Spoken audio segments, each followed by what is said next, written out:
예수쟁이들이 문제야. 교회가 제일 타락했어. 이것이 바로 우리의 현실입니다. 무언가 잘못돼도 단단히 잘못된 거죠.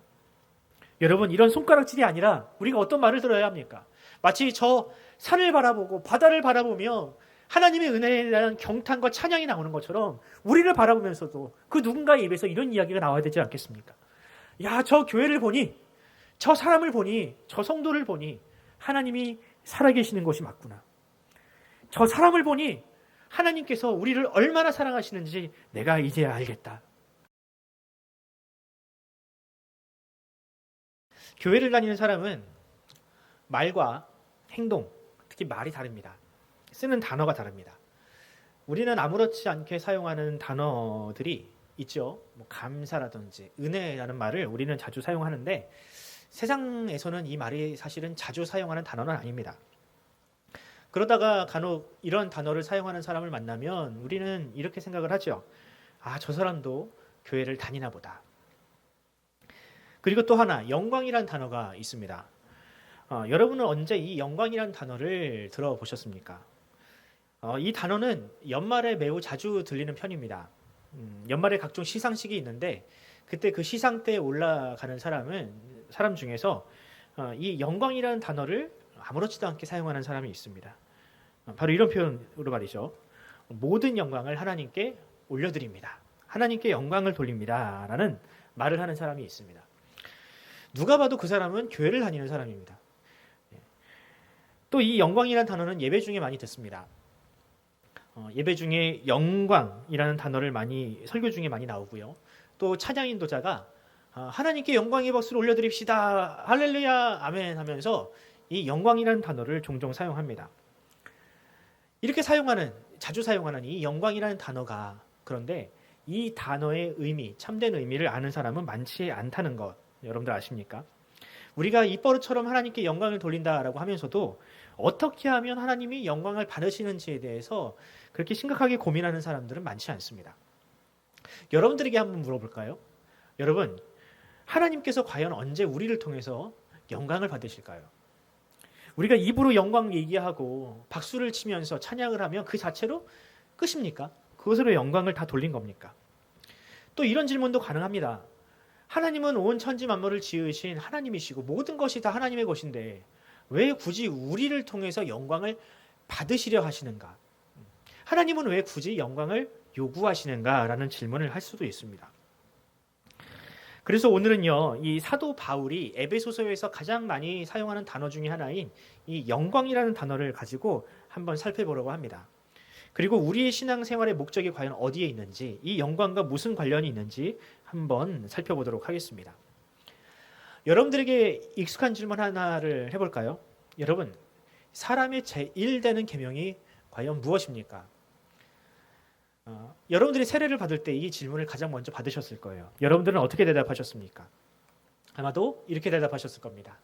하나님을 영화롭게 하는 것과 또 영원토록 그를 즐거워하는 것이다. 이것이 바로 사람의 목적이다. 여기서 영화롭게 하는 것이라는 것은요, 바로 영광을 돌린다라는 뜻입니다. 그러니까 정리하자면 우리가 지음을 받고 창조를 받고 또 구원을 받은 모든 목적은 다 이 하나님께 영광을 돌리기 위함이다라고 할 수 있습니다. 그러므로 우리가 이 하나님께 영광을 돌린다라는 말이 무슨 뜻인지를 알기 위해서는요, 목적, 우리를 창조하신 목적, 바로 그 창조 시대로 창조하시던 그때로 거슬러 올라가야만 합니다. 성경, 특히 창세기가 이야기하는 우리를 창조하신 하나님의 목적인 과연 무엇일까요?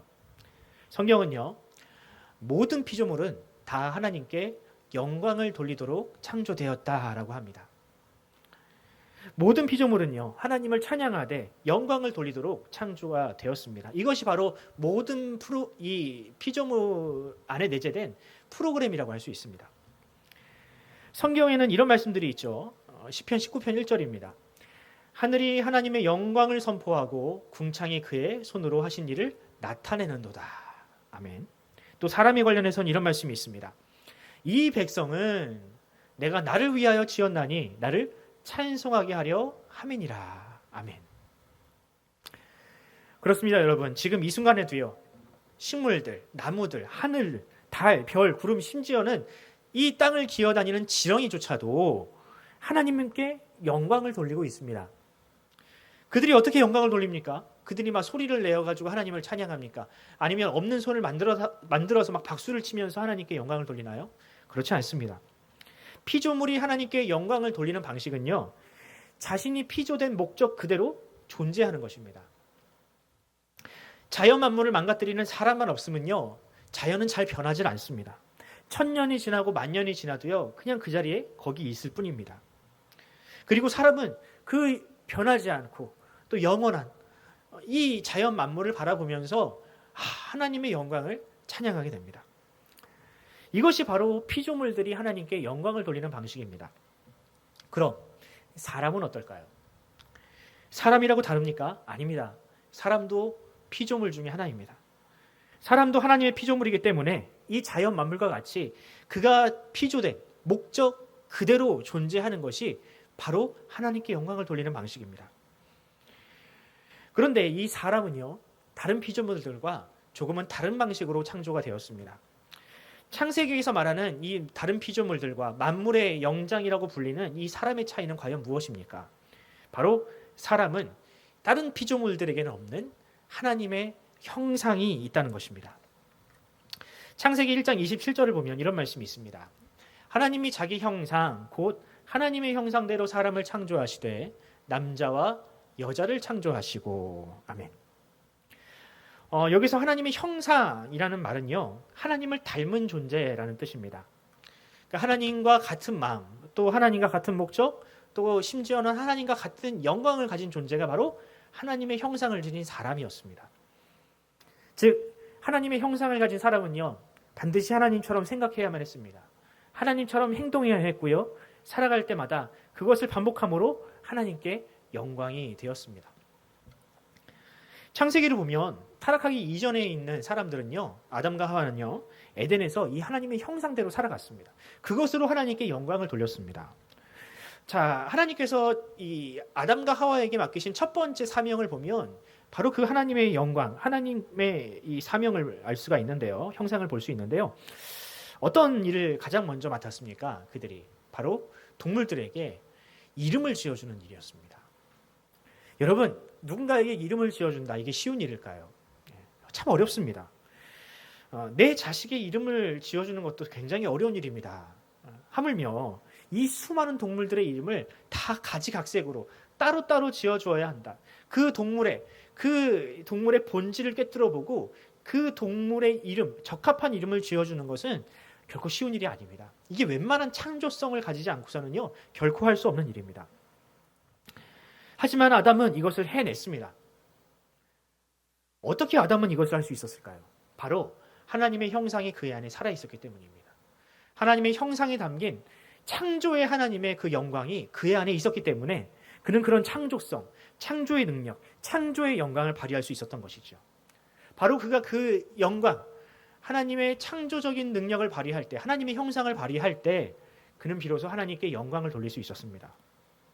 또 하나님은 그것을 기뻐하셨습니다.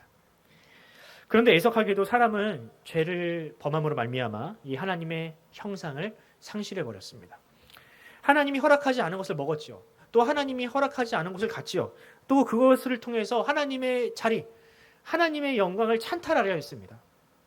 바로 이것이 하나님의 형상을 잃어버린 이유입니다. 그 자체로 그는 하나님과는 정반대의 인생을 살기로 결단한 것이나 마찬가지입니다. 그래서 그들은요, 하나님의 영광, 하나님께 영광을 돌리는 존재가 아니라 자기의 영광을 살기로 작정을 하고 그 길로 가게 되었습니다. 이율이 어떻게 되었습니까, 여러분? 사람은요, 하나님이 아니라 자기 자신 혹은 이 세상의 것들을 섬기고 그것에게 영광을 돌리는 존재로 전락하게 되었습니다. 왜냐하면 하나님께서 우리에게 주신 이 본성은 아직 살아있거든요. 누군가에게 영광을 돌려야 하는 이 본성은 여전히 살아있기 때문에 하나님이라는 목적을 잃어버렸을 뿐 그들은 이 땅에 있는 썩어질 것들로 눈을 돌리게 된 것입니다. 그 대상은 참 다양하죠. 연예인, 정치인, 영화에서 나오는 히어로들, 심지어는 썩어질 동물과 식물들에게 하나님께 돌아가야 할 영광을 돌리게 되었습니다. 사람은 이런 것들을 보면서 경탄하고 기뻐하고 즐거워합니다. 왜냐하면 우리는 그렇게 지음을 받았으니까요. 또 그것이 우리의 본능이니까요. 지금도 사람들은 SNS를 통해서 다른 사람들의 게시물에 끊임없이 좋아요를 누릅니다. 왜 그런가요? 우리는 원래 그렇게 창조되었습니다. 사람은 이런 본능을 채워주기만 한다면 얼마든지 돈을 지불할 각오가 되어 있습니다. 준비가 되어 있습니다. 오늘날 SNS나 연예계에서도 사람들의 이런 심리를 이용해서 돈을 긁어 모읍니다. 수익을 창출합니다. 사람들은요, 이것이 다 상술인 줄 알면서도 기꺼이 그 돈을 지불합니다. 왜? 그들이 만든 것을 숭배하면 자기에게도 기쁘니까. 자기도 즐거우니까. 그러니까 서로가 지금 윈윈하고 있는 겁니다. 하지만 여러분, 그런 대상, 이 땅에 있는 썩어질 것들과 유한한 대상에게 영광을 돌리는 것은요, 그 기쁨이 오래가지 못합니다. 그 말초적인 기쁨, 왜곡된 기쁨은요, 우리에게 오히려 우울감, 권태감, 중독을 일으키며 삶을 망가뜨리게 됩니다. 그래서 예수님은 이 땅에 오셔서 사람이 지음받은 목적 그대로 살아라. 너희가 하나님의 영광을 위해서 피조되었으니, 창조되었으니 하나님께 영광을 돌려라 라고 우리에게 말씀을 하십니다. 그 말씀이 어디 있냐고요? 주기도문을 보면, 예수님께서 가르쳐 주신 이 기도를 보면 그 마지막에 이렇게 마무리가 됩니다. 나라와 권세와 영광이 하나님께 있습니다. 오직 하나님께만 영원히 있습니다. 이렇게 마무리가 되지 않습니까? 그렇습니다, 여러분. 예수님께서 우리에게 주신 가장 큰 기쁨이자 선물은요, 우리가 잃어버렸던 하나님의 형상을 회복하는 것입니다. 우리가 죄로 말미암아 내팽개쳐버렸던 그 하나님의 형상을 회복해서 이제는 온전히 하나님께만 영광을 돌릴 수 있는 존재, 하나님을 기뻐하는 존재로 우리를 회복시키신 것이 바로 예수님께서 이 땅에 오셔서 우리에게 하신 일입니다. 그러므로 구원받은 사람은요, 하나님의 형상을 회복했으니 하나님처럼 생각하고 하나님처럼 행동하고 하나님처럼 사랑해야만 합니다. 바로 이것이 우리 인간이, 사람이 하나님께 영광을 돌리는 방법입니다. 이제 자연스럽게 우리에게 다음과 같은 질문이 생깁니다. 그럼 우리가 닮아가야 할 하나님은 과연 어떤 분이신가? 하나님은 어떤 분이실까요? 바울은요, 우리가 닮아야 할 하나님의 형상을 하나님의 영광이라는 단어로 표현했습니다. 오늘 본문 6절을 제가 한번 다시 읽어드리도록 하겠습니다. 6절입니다. 이는 그가 사랑하는 자 안에서 우리에게 거저주시는 바 그의 은혜의 영광을 찬송하게 하려는 것이라. 아멘. 바울은요, 에베소서에서 영광이라는 단어를 굉장히 많이 강조를 합니다. 그런데 이 바울은 6절에서만큼은 이 영광이라는 단어 앞에 그러니까 은혜라는 단어를 추가했습니다. 괜히 이 은혜라는 단어를 추가한 것이 아니겠죠. 바울이 생각할 때 하나님은요, 은혜를 베푸시는 분이고요, 그 은혜를 통해서만이 하나님의 영광이 온전히 드러난다라고 생각을 했습니다. 이 세상을 창조하신 것도 하나님의 은혜를 나타내기 위함이고요, 또 우리를 구원하신 것도 하나님의 은혜를 나타내기 위함이었습니다. 놀라운 사실은 이 모든 것들이 다 창조 이전에 계획되어 있다는 것입니다. 앞서 말씀드렸다시피 이런 이야기를 하면 사람들은 오해를 합니다. 하나님의 은혜가, 하나님의 그 자비가 이 창조 이전의 세기부터 계획된 일이라면, 그렇다면 사람의 타락도, 죄와 멸망도 이미 예정된 일이었는가라는 질문을 하게 됩니다. 여러분들도 아마 이런 생각을 하셨을 거예요. 왜 괜히 선악과 따위를 만들어서 사람으로 하여금 죄를 짓게 만드시는가? 그 선악과를 먹기 전에 말리셨어야지 되는 거 아닌가라는 이야기를 합니다. 물론 여러분, 하나님의 전지하심, 모든 것을 다 계획하시는 하나님의 이 능력을 우리가 생각을 하면 이런 질문은 당연한 겁니다. 논리적으로 어쩔 수 없는 부분입니다. 당연한 질문입니다. 바울이라고 이런 질문을 하지 않았을까요? 바울이라고 이런 의문을 품지 않았을까요? 바울이 얼마나 탁월한 사람입니까? 그런 질문을 하지 않았다라고 생각하는 것이 더 말이 되지 않습니다. 그런데 바울은요, 이 딜레마, 하나님이 왜 그러셨을까? 이 딜레마를요, 하나님의 은혜의 영광, 이 은혜의 영광이라는 말로 해결했습니다. 하나님께서 그 인간들의 타락, 우리의 타락을 미리 알고 계셨다 할지라도 그것이 하나님의 은혜의 영광 앞에서는 아무것도 아니다. 설사 사람이 죄를 선택한다 할지라도 그 선택은 하나님의 영광, 이 은혜의 영광 앞에서는 아무것도 아니기 때문에 오히려 그것을 우리에게 더 큰 은혜를 베푸시는 도구로 사용하시기 때문에 하나님의 은혜의 영광 앞에서는 죄와 이 모든 타락은 다 하나님께서 해결하실 것이다. 해결하셨다. 이것이 바로 바울이 내린 결론이었습니다. 그래서 바울은요, 로마서에서 이렇게 고백을 합니다. 로마서 8장 28절을 보면요. 우리가 알거니와 하나님을 사랑하는 자 곧 그의 뜻대로 부르심을 입은 자들에게는 모든 것이 협력하여 선을 이루느니라. 아멘. 이것이 바로 바울의 답이었습니다. 인간의 연약함, 인간의 죄는요, 물론 악한 것이지만 하나님은 그것마저도 하나님의 은혜를 더 풍성하게 드러내는 도구로 사용하셨습니다. 그 죄가, 인간의 죄가 결코 하나님의 완전한 창조를 망가뜨릴 수 없습니다. 물론 사단은요, 이 아담과 하와에게 선악과를 먹게 하고 나서 좋아라 했겠죠. 하지만 하나님의 이 은혜의 영광은요, 허다한 죄를 덮었습니다. 그럼에도 불구하고 사단은 포기하지 않았습니다. 창세 이전부터 예정되어 있던 이 예수님께서 이 땅 가운데 오시자 이 사단은 죄와 사망의 권력으로 예수님을 십자가에 못 박았습니다. 이것으로 하나님의 영원한 계획이 다 수포로 돌아갔다, 무산되었다라고 생각을 했겠지만 하나님은 그의 죽음을 부활로 바꾸심으로 말미암아 우리를 향한 그 영원한 구원을 완성하셨습니다. 이처럼 여러분, 하나님의 이 영원한 지혜라는 것은요, 우리의 이 얄팍한 논리와 그 지혜, 또 이 심지어는 사단의 지혜마저도 뛰어넘는 놀라운 것입니다. 사랑하는 성도 여러분, 예수님은 이 땅에 오신 하나님의 영광의 본체이십니다. 이 사실을 믿으십니까? 예수님은 본래 우리가 져야 할 그 죽음, 그 십자가를 대신 감당하심으로 이 죄와 사망의 문제를 해결하셨습니다. 이로써 하나님이 얼마나 은혜로우시며 또 우리를 얼마나 생각하시는지를 예수님은 우리에게 나타내 보이셨습니다. 그러므로 이 예수 그리스도의 십자가 사건은요, 하나님의 영광, 특별히 은혜의 영광의 절정이라고 할 수 있습니다. 사람은 높은 자리에 올라가는 것이 영광이다, 내가 남부러울 것이 덧없이 사는 것이 영광이라고 생각을 하지만 하나님의 영광은 그런 것이 아닙니다. 하나님의 영광, 이 은혜의 영광은 예수님처럼 가장 낮은 자리에서 섬기며 희생하는 것, 바로 그것이 하나님의 영광인 것이죠. 예수 그리스도를 통해서 드러난 이 영광은 바로 하나님의 형상의 목적이었습니다.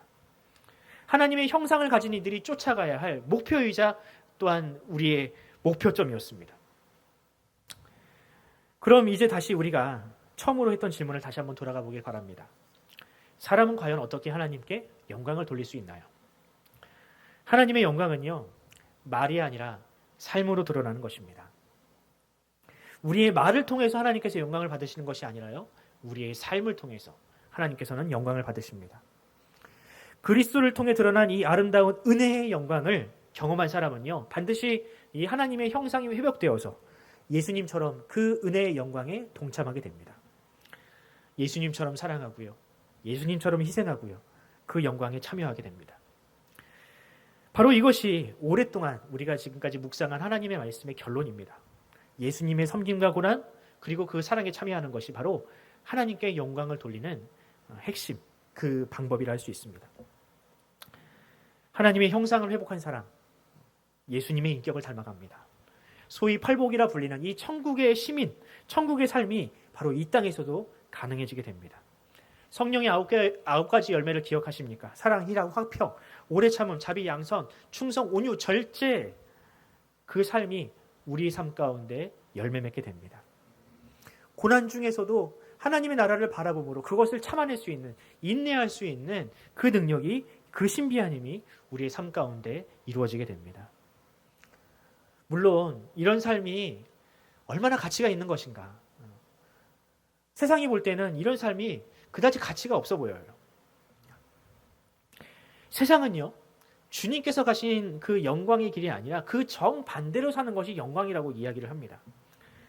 내 자식이 좋은 대학을 가야지 하나님께 영광이 되는 거고, 내가 좋은 직장에 취업을 해야만 그것이 하나님께 영광이 된다고 생각을 합니다. 하지만 베드로 사도는 우리에게 다음과 같이 권면했습니다. 베드로전서 4장 13절입니다. 오히려 너희가 그리스도의 고난에 참여하는 것으로 즐거워하라. 이는 그의 영광을 나타내실 때에 너희로 즐거워하고 기뻐하게 하려 함이라. 아멘. 이 말이 무슨 말일까요? 제가 저의 말로 좀 해석해 봤습니다. 장차 주님이 오시면 너희가 이 땅 가운데에서 받았던 그 고난이 사실은 하나님의 영광의 일부였음을 너희가 알게 될 것이다. 세상은 그것이 영광이 아니라고 얘기했겠지만 주님께서 다시 오시면 바로 그것이 영광이었다는 사실을 너희가 알게 될 것이다. 그리고 너희는 그때 진정한 기쁨이라는 것이 무엇인지 알게 될 것이다. 저는 최근에 이 하나님의 은혜의 영광이 무엇을 의미하는지 정확하게 설명하는 한 책을 읽었는데요. 바로 두 번째 산, 데이비드 브룩스의 두 번째 산이라는 책입니다. 책이 굉장히 두꺼운데 굉장히 재밌습니다. 여러분들도 한번 읽어보시기 바랍니다. 이 책의 저자 데이비드 브룩스라는 사람은요, 놀랍게도 교회를 다니지 않는 유대인이었습니다. 이 책의 핵심이 무엇이냐면 바로 다음과 같습니다. 대부분의 사람들은요, 이 자기 영광이라는 이 첫 번째 산에 오르는 것을 인생의 목적으로 삼습니다. 그런데 막상 그 영광의 자리, 이 정점에 올라가고 나서는요, 대부분의 사람들이 허무함을 느낀다고 하더라고요.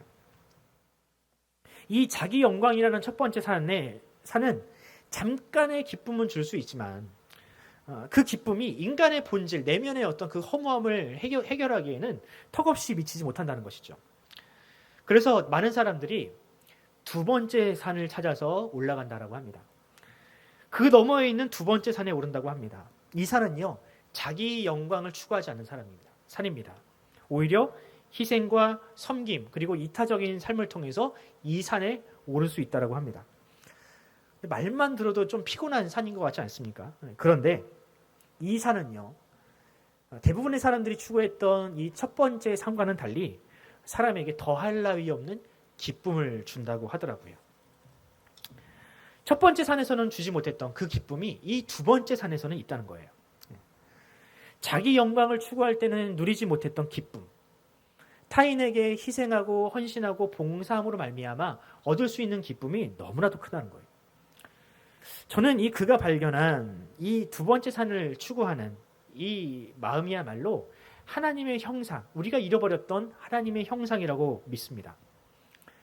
그가 묘사하는 이 두 번째 산, 희생과 섬김을 감당하는 이 기쁨은요, 사람에게 숨겨졌던, 아니 원래 하나님께서 우리를 지으실 때 원래 목적, 원초적인 목적이었던 이 하나님의 형상과 같습니다. 그것을 회복하고 경험할 때 누리는 기쁨은 이 세상이 주는 기쁨과 비교할 수가 없다는 것이죠. 그리고 그는 그 책에서 다음과 같이 이야기를 합니다. 이 책에서 나는 헌신의 결단이라는 것은 우리가 세상에 하는 일련의 약속이라는 말을 줄곧 해왔다. 그러나 어떤 무한한 사랑의 존재가 우리에게 무슨 약속을 했을 가능성을 생각해보라. 우리가 무한한 헌신의 대상일지도 모른다는 가능성, 그리고 그 헌신이 우리를 구원하고 우리를 그 집으로 인도해 줄 가능성을 한번 생각해봐라. 데이비드 브룩스는요, 이 두 번째 산, 성경이 말하는 이 하나님의 형상, 바울이 이야기하는 이 하나님의 은혜의 영광이야말로 우리를 그 집으로 인도해주는 인도자의 역할을 한다라고 이야기를 합니다. 그 집이 어딜까요? 우리가 말하는 하나님의 나라, 천국, 바로 이데아, 이것이 바로 그 집입니다. 여러분 놀랍지 않습니까, 여러분? 예수를 믿지 않는 유대인도 자신의 깊이 있는 인생의 철학과 경험을 통해서 그 자기의 영광을 추구하는 너머에 있는 하나님의 형상을 발견했는데, 그 너머에 있는 하나님의 나라를 바라보고 있는데, 하물며 믿는 우리는 어떠해야 하겠습니까? 구원을 받았다고 자부하는, 성경을 읽는다고 자부하는 우리가 이들의 깨달음보다는 더 나아야 하지 않을까요? 아직도 우리의 존재의 목적을 망각하고 은혜의 영광을 쫓는 삶이 아니라 혹시 우리는 자기 영광을 추구하는 그런 삶을 여전히 살고 있지는 않습니까? 그러므로 사랑하는 성도 여러분, 우리도 기꺼이 이 두 번째 산에 올라야만 합니다. 그리고 하나님의 은혜의 영광에 동참해야만 합니다.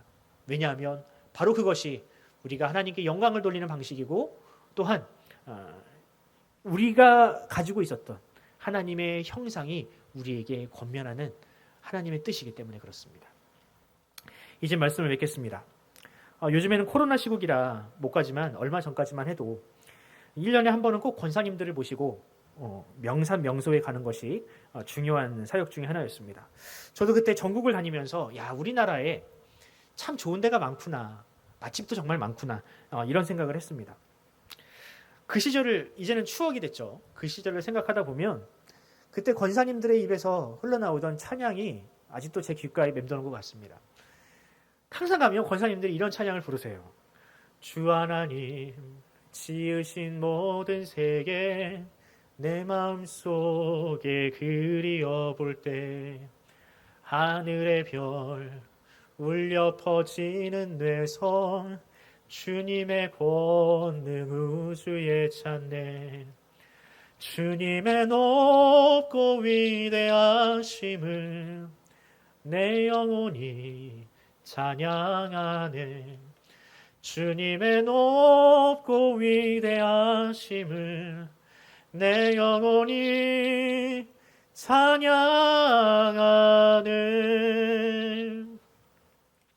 참 좋은 찬양이죠. 이 세상을 바라보면, 이 자연 만물을 바라보면 이 찬양이 안 나오는 게 이상합니다. 사랑하는 성도 여러분, 그저 피조물일 뿐인 이 세상을 바라보면서도, 자연 만물을 바라보면서도 하나님의 영광을 찬양하게 되는데, 하나님의 형상을 회복한 구원받은 성도들과 또한 교회를 바라보면서 이보다 더 나은, 더 위대한 경탄이 나오는 것이 자연스러운 일이 아닐까요? 하지만 지금은 세상이 우리를 바라보며, 교회를 바라보며 이런 이야기를 합니다. 예수쟁이들이 문제야. 교회가 제일 타락했어. 이것이 바로 우리의 현실입니다. 무언가 잘못돼도 단단히 잘못된 거죠. 여러분, 이런 손가락질이 아니라 우리가 어떤 말을 들어야 합니까? 마치 저 산을 바라보고 바다를 바라보며 하나님의 은혜에 대한 경탄과 찬양이 나오는 것처럼 우리를 바라보면서도 그 누군가의 입에서 이런 이야기가 나와야 되지 않겠습니까? 야, 저 교회를 보니, 저 사람을 보니, 저 성도를 보니 하나님이 살아계시는 것이 맞구나. 저 사람을 보니 하나님께서 우리를 얼마나 사랑하시는지 내가 이제 알겠다. 여러분, 이것이 우리를 향한 자연스러운 반응이어야만 합니다.